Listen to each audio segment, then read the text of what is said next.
Hello बच्चों, आज जो मैं तुम्हें पढ़ाने जा रही हूँ वो है हिंदी व्याकरण। हिंदी व्याकरण में क्या है? विशेषण। अभी विशेषण के बारे में देखते हैं। विशेषण क्या होता है?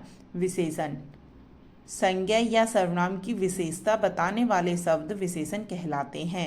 जैसे काला भैंस। अभी क्या भैंस क्या संज्ञा है और काला क्या है? उसकी विशेषता बताई जा रही है उसमें कि भैंस कैसी है? काली है। ठीक है। अच्छी लड़की। लड़की क्या संज्ञा और अच्छी क्या उसकी विशेषता है। ठीक है, इसलिए ये अच्छी क्या विशेषण है। कायर लोग। लोग क्या है? संज्ञा है। और कायर क्या उसकी विशेषता बता रहे हैं कि लोग जो कायर है।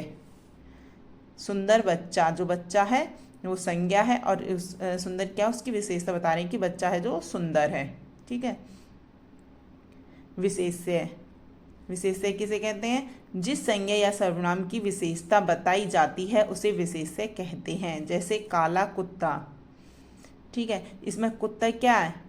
विशेष्य और काला क्या है? विशेषण। एक तरह से हमारे जो संज्ञा और सर्वनाम होते हैं वही हमारे विशेष्य कहलाते हैं। ठीक है, और उदाहरण देखते हैं आगे। वह पीला है। इसमें क्या? वह विशेष्य है और पीला क्या है? विशेषण है। ठीक है। गीता सुंदर है। गीता क्या है? संज्ञा है और संज्ञा है तो वो क्या है? विशेष्य है एक तरह से। सुंदर क्या? विशेषण है। ठीक है, गीता संज्ञा है, संज्ञा व सर्वनाम विशेष्य होते हैं, सुंदर विशेषण है। यह रास्ता लंबा है।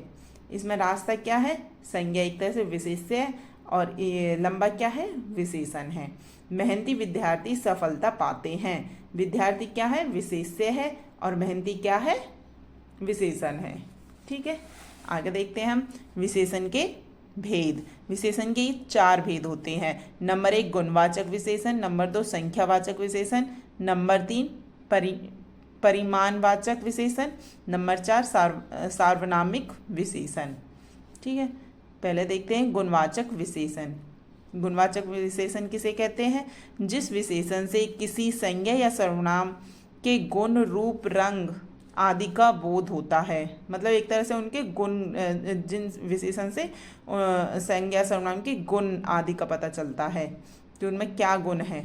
ठीक है, उसे गुणवाचक विशेषण कहते हैं। जैसे गुण, अच्छा, चालाक आदि। और उदाहरण देखते हैं। बगीचे में सुंदर फूल है। बगीचे, फूल, ये क्या? बगीचे और फूल क्या है?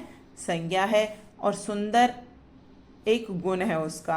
सुंदर क्या है? गुण है, इसलिए क्या है? गुणवाचक विशेषण है।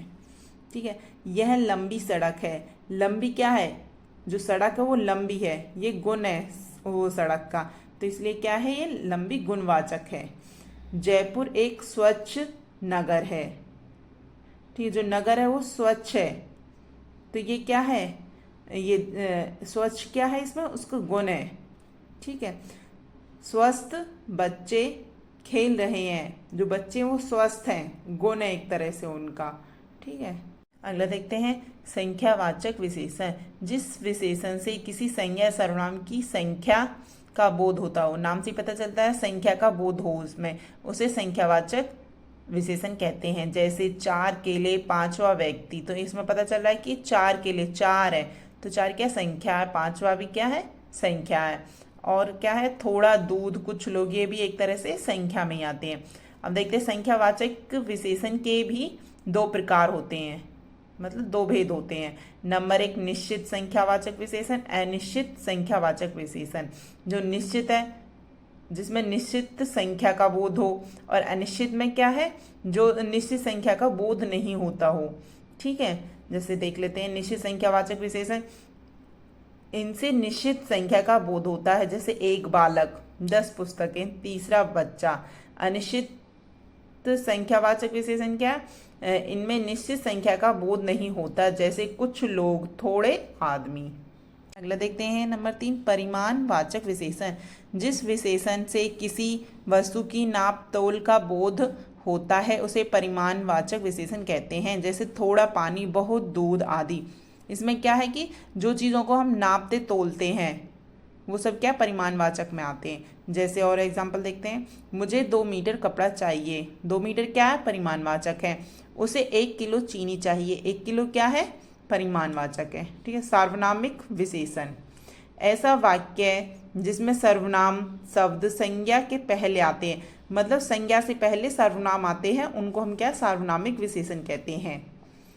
ठीक है, जैसे यह बालक छोटा है, अभी क्या है, बालक क्या संज्ञा है और यह क्या सर्वनाम। तो यही तो बता रखे हैं इसमें कि मतलब जो संज्ञा से पहले जो सर्वनाम आते हैं, जैसे पुस्तक क्या, यह पुस्तक मेरी है, पुस्तक क्या है, पुस्तक संज्ञा है और यह क्या है सर्वनाम है, तो संज्ञा से पहले सर्वनाम आ रही है, तो ये क्या है, सार्वनामिक विशेषण।